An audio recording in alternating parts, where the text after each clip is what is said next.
Chers internautes, abonnés de la revue de presse éducative, bonjour. Dans les écoles privées de l'Atlantique, la dictée matinale a toujours d'actualité. C'est le titre en manchette de Éduc-Action de cette semaine.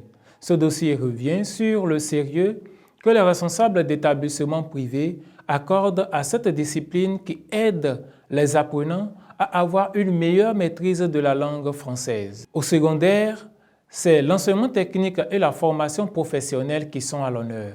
Mécanique automobile au lycée ASBA, une filière pour la formation de main-d'œuvre qualifiée, fait savoir Éduc-Action. C'est un article découverte sur le métier de mécanicien automobile et les activités d'apprentissage menées au sein du lycée technique d'amitié sino-béninois d'Akassatou. Le même établissement a servi de cadre à la cérémonie de récompense des meilleurs apprenants de l'enseignement technique et la formation professionnelle. À cet effet, Éduc-Action publie deuxième édition du prix d'excellence de la ceinture de la route et de la formation professionnelle, 57 apprenants des lycées techniques béninois récompensés. Ces apprenants ont été gratifiés de plusieurs enveloppes financières. Sur le plan administratif, le ministère qui s'occupe de ce sous-secteur a de nouveaux cadres. Il s'agit de nouveaux conseillers techniques qui ont été nommés lors du Conseil des ministres du mercredi 6 décembre 2023. C'est une information qui a fait le tour des médias. Conseil des ministres, liste des nominations prononcées, annonce la primeur. Bénin.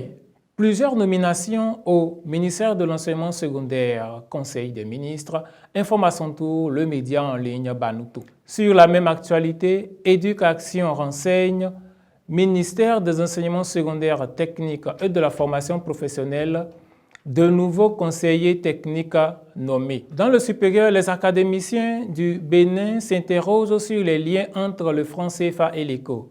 C'était à l'occasion d'une conférence publique rapporté par l'organe de presse Les Quatre Vérités. Le franc CFA peut-il être indépendant et s'intégrer à l'éco?